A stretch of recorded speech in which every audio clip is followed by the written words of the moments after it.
Hey guys, what's going on? Robert from International Pulse Research, mais um vídeo para vocês.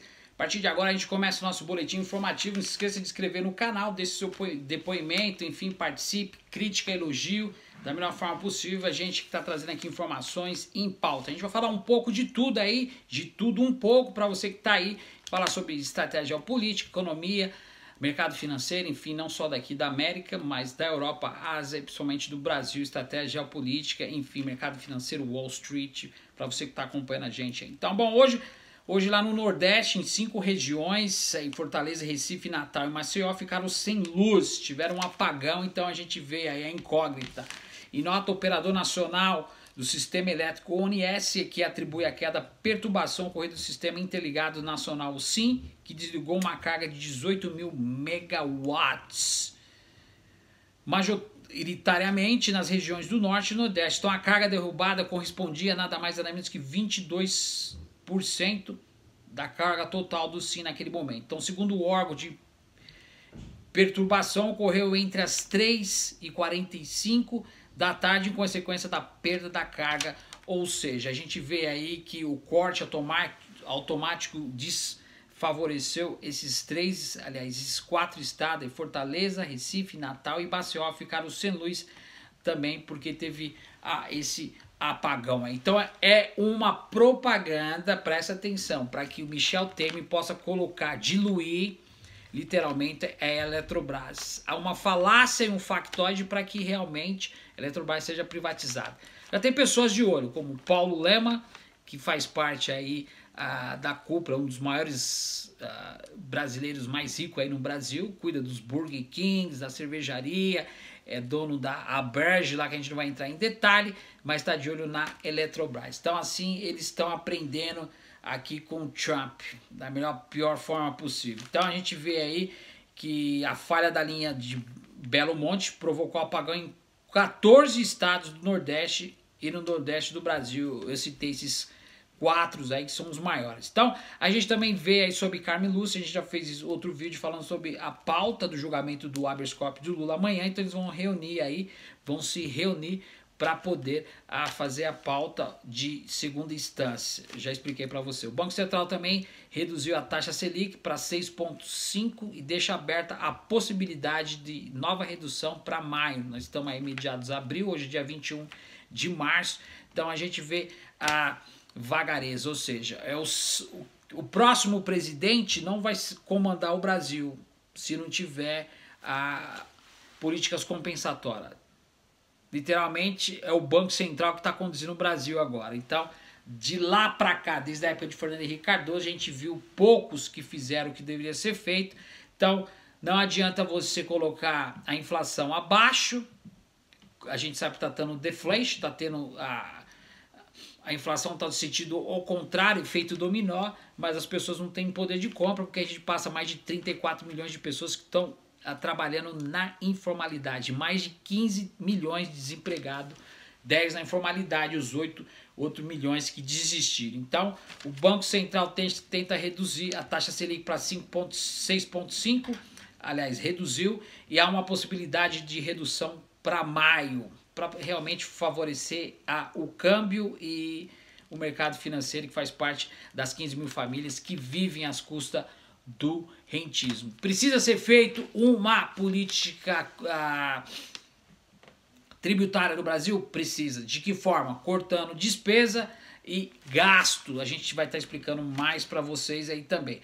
Então a gente vê aí que o presidente também do Peru renunciou ao cargo. A gente viu que ele foi eleito aí com maioridade, ele que assumiu alguns anos atrás, ele sofre impeachment por causa do elo da Odebrecht. Então ele está concominado aí, ele fez uma carta de demissão e se colocou de joelhos e renunciou ao cargo. A gente vê que o Peru também é um dos países que estava se sobressaindo na América do Sul, continua sobressaindo, e a gente vê aí que o presidente do Peru renuncia antes de sofrer um impeachment. Então, a gente vê aí a grande falácia da Operação Lava Jato, que colocou o PIB brasileiro 2,5, quase 3 pontos abaixo da meta.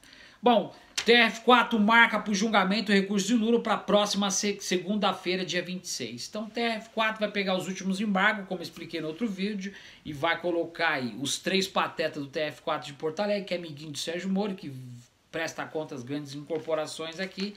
Eu sempre expliquei nos meus vídeos anteriores que quem está por trás do golpe é o Washington, e ele se vendeu, não só ele, mas o Deitão Dallagnol, que estudou aqui também, e a gente sabe que o Pacto Federativo no Brasil e a soberania brasileira foi rasgada, e a gente vê aí o judiciário tentando colocar o autoritarismo numa crise sem precedente, ou seja, o sistema judiciário ele está se envolvendo na política, ele usa o Estado de Direito com convicções sem prova, literalmente. Então o TRF4 vai estar voltando a pauta aí para o ex-presidente Lula na segunda-feira. É claro que eles não vão voltar atrás, eles já estão participando daquilo. Bom, os Estados Unidos suspende a taxa de aço de alumínio do Brasil. Então o Donald Trump fez aquela papagaiada para poder taxar os países não só da América do Sul, da Europa, da Ásia, enfim, agora suspende a taxa de aço de alumínio para o Brasil. É simples de entender isso. A gente sabe que um presidente fascista que está aí a serviço da elite dominante não precisa fazer esse tipo de coisa com o Brasil. O Brasil está entregando tudo, já entregou a todos os setores estratégicos. Qual que é o país do mundo que entrega a sua riqueza por preço de banana? Para quê, como, onde e por quê? Me explica. Qual que é a ideia dessa disruptura democrática no Brasil? Para esse pós-golpe. A gente sabe que tem alguém por detrás que tem interesse, não só na pressão, na Petrobras, nos setores estratégicos, que gera profit, que gera realmente aquilo que dá a continuidade a um país. A gente vê aí que as desconfigurações do PIS, CONFINS, do CPMS, que estimula o caos. A gente vê aí transferências de rendas de produção de trabalho, a gente vê coisas que, só para você ter uma ideia, a indústria está 30% negativa, 30% da indústria não produz no Brasil, e a gente vai estar mostrando, felizmente, nos próximos boletins econômicos. Bom, vamos falar um pouco sobre o Facebook também. Mark Zuckerberg, dono do CEO do Facebook, ele admitiu o erro sobre o escândalo das postagens que foi colocada no Facebook. Pediu desculpa não só para os brasileiros, para as pessoas que participam da rede social. A gente vê aí que Mark Zuckerberg está praticamente sendo pressionado pelo governo norte-americano. Então ele usou as redes sociais para poder mostrar que também a Cambridge Analytica usou o Facebook para poder promover as eleições de Donald Trump, da Rússia, enfim, de outros países, e elas estão tentando se locomover aqui para o Brasil agora nesses anos de eleições, esse ano de 2018 agora, nas eleições presidenciáveis, enfim. Então a gente vê que os Estados Unidos, como eu coloquei em pauta para você, estão negociando a sobretaxa do aço para o Brasil, como expliquei para vocês. A gente também falou sobre o presidente pediu a renúncia após a crise política que envolve não só ele na Odebrecht, também em setor estratégico.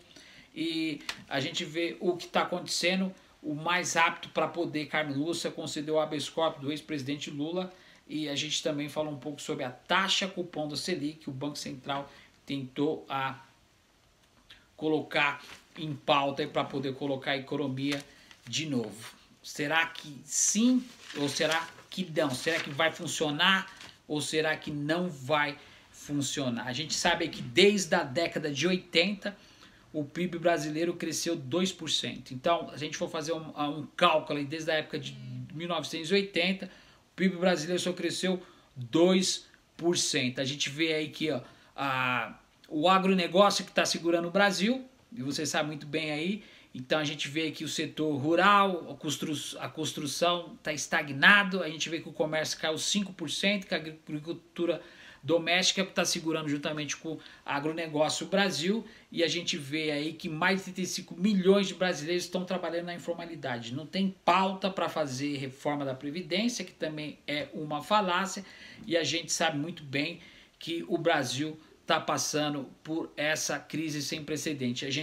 Nós tivemos 4 presidentes no passado e nós derrubamos 2. O povo está literalmente baseado naquilo que a gente realmente ia colocar em pauta para vocês. Então esse foi o boletim informativo de hoje.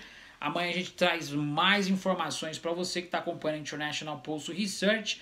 Não se esqueça de se inscrever no canal e a gente vai trazer na íntegra, jornalismo investigativo, aquilo que você não vê e não ouve aí no Brasil da melhor forma possível. Ok? Stick around. Robert for International Postal Research. A gente se vê no próximo vídeo.